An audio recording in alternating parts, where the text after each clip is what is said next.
Okay, ito Idol Raffy, viral po ang ating unang kaso. Video po ito ng batang kumakain po ng buhay na coconut worm o abatod.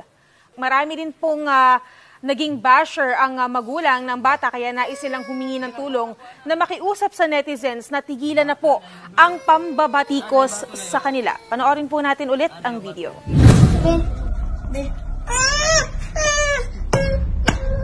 Pagkaon na. Ano na dek sing? Sige na, pagkaon na dek daro. Sige na, kuha na. Na, dayo na bato. Dayo bato dayo. Lami, balik. Ugma na po na, be. Be, ito na yung puson, be.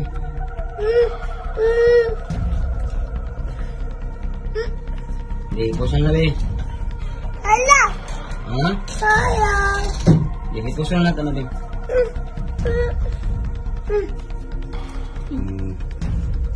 Miday ato na nagkuhaon, day. Ay!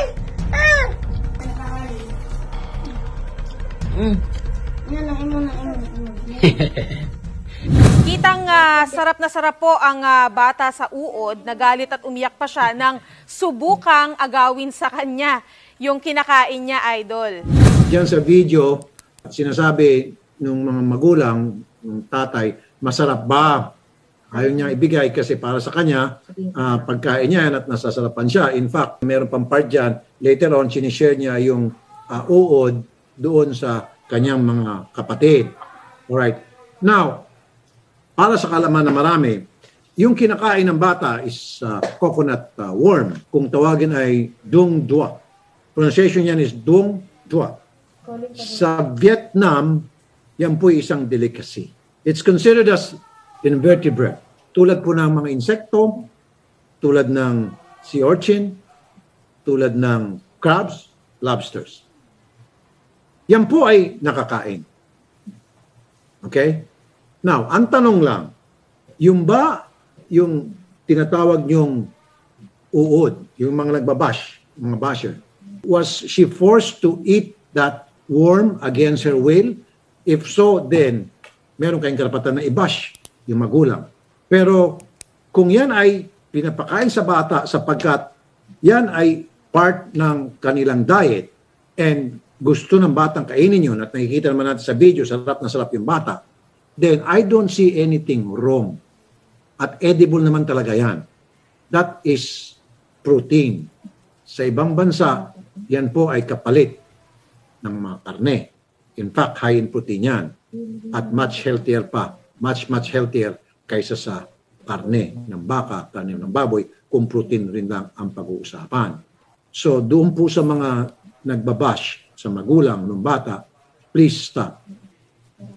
Dahil wala po ako nakikita masama sa pagkain ng bata nung duwang-duwa, kung tawagin, coconut worm. Meron ba tayong nutritionist yan para mas maganda mula sa isang professional, mula sa isang expert, ipapaliwanag sa atin kung ano itong coconut worm at bakit ito ay edible at anong vitamina na makukuha ng tao na kumakain ito, anong benefits o meron ito ba'y nakakasama, etc. etc. Okay? Kasi ako, I did the research about this coconut worm at nakita ko sa aking ginawang research, walang masama. Yes po. In fact, maganda sa kalusugan itong coconut worm na kinakain ng bata sa video. Pero mas maganda kung manggagaling sa isang eksperto since I'm not a doctor, I'm not a nutritionist, yung mga sinasabi ko ngayon ay nakita ko lamang sa mga research items na basa ko sa Google and YouTube. But anyway, much better kung meron tayong makakausap. Nutritionist, yes po. Makakausap na po natin si Ermelinda Ascares, ang Provincial Nutrition Action Center po. Magandang umaga po sa inyo, Ma'am Ermelinda Ascares. Magandang umaga po, sir. Ma'am, kailangan po namin ng inyong tulong sapagkat nababash po yung itong isang pamilya dyan po sa Surigao dahil bakit daw pinapakain ng coconut worm yung bata, nandidiri po yung napakaraming netizens. Nagpaliwanag na po kanina, pero mas maganda po kung manggagaling sa inyo bilang isang eksperto, isang nutritionist. Ano po yung inyong take, Ma'am Ermelinda? Yung sinabi ng kuan namin sa region, na yung may viral daw na yung sa kuan, yung kinakain yung batod. Pero actually sir, yung na pagkain, exotic food man yan. Pero for our part, kung baga, exotic food yun sa area nila. So, ibig sabihin po, ma'am, exotic food. So, ibig sabihin, nakakain to. Kasi sinabi mo po. Opo, sir.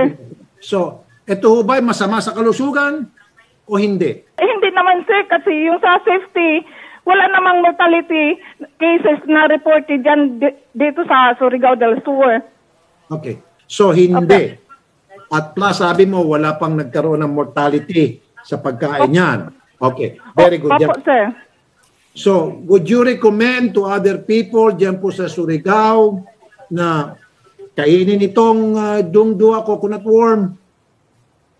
Hindi rin ako, sir, magsasabi na i-recommend ko yun na pagkain kasi hindi ko nga answer yun na pagkain. Pero narinig ko yun sa mga ibang sa mga matatanda na kinakain nila yung batod. So, ibig sabihin, yan po sa inyong lugar, talagang kinakain yan. Opo, sir. Ano po yung concern na bakit pinakain yun sa bata? Hindi naman siguro masyado ipakain yun sa bata kasi hindi namin recommend sa mga bata na ipapakain yung batod kasi di namin din alam kung ano ang nutritional value niyan pero ang alam lang namin na makakain yun. Ma'am, maraming salamat po. So, sa nakikita ko rito, itong pamilyang ito, that's part of their nutrition and they've been doing that for a long time. It so happens, someone, siguro, member of the family, binidyohan yun at pinost. Okay? At matagal na siguro yung ginagawa yun. So again, ang aking pong pakiusap, let's stop bashing the family. Dahil marami na po akong ginawang research kanina, ito po ay isang delicacy sa ibang bansa, kinakain po ito. Okay? In fact, marami mga bansa, kasama na dyan yung Bangkok. Ako po mismo, pumunta ako sa Bangkok minsan, meron isang palengke dyan, lahat ng klaseng insekto, kasama na po yan, yung dungdua na binibenta at kinakain. Kung nakakain na matatanda, nakakain naman siguro ng mga bata. This is my opinion. Yan pong coconut worm, edible po yan. Okay? So therefore, kung edible po yan, wala masama kung kinakain po ng bata. Lalo pat kung yan po talaga ang part ng diet ng family nila. What can we do kung yun po yung na-afford lang nilang bilhin at hindi lang kayo bumili ng manok o ng karne o ng isda. Okay? So, stop na po natin yung pagbabash. Wala ako nakikita masama. Magiging masama lang yun, ulitin ko, kung yung bata ay pinapakain noon against her will at nandidiri yung bata, pinipilit, sinusubo sa bibig ng bata, then that's wrong. Okay? In this case, gusto ng bata kainin yon at part ng diet nila yon, please stop bashing the family. Alright? Now, ito lang siguro, Shari, ang may dagdag ko. I think doon lang sa preparation. Okay, was it properly prepared? Yung ba'y hinugasan? Okay, kasi kinain raw ginawan parang sushi. Okay? Para sa isang bata, pwede pa siyang kumain ng raw na ganon. O kailangan ba yun na pirito? O nilaga? Di ba? Pinakuluan. Siguro doon sa preparation, doon na lang siguro kayong magtalo-talo. Pero so far, kung nakakain nyo o hindi, nakakain po yun. Alright?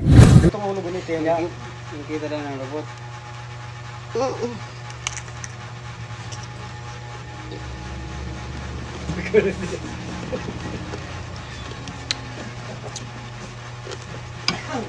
Ang dagan si Rins.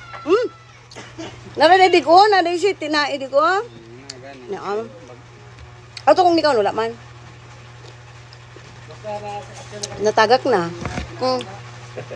Round guys.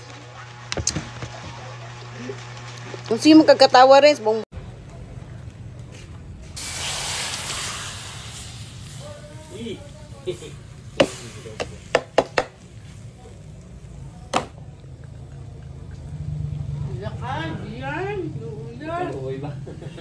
Kuya. Apa sa kuya? hindi na kuya. Eh? Ay. Akyok ako. Hadlock siya. Ay! Adobo. Naputong.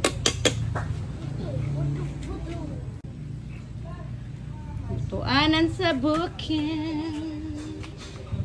Finished product guys. Finished product guys. Adobo. Adobo. Batos. Ano na? So, ano na siya? Luto na. Na-adobo na. Paborito na ko. Paborito ni Mr. Bato!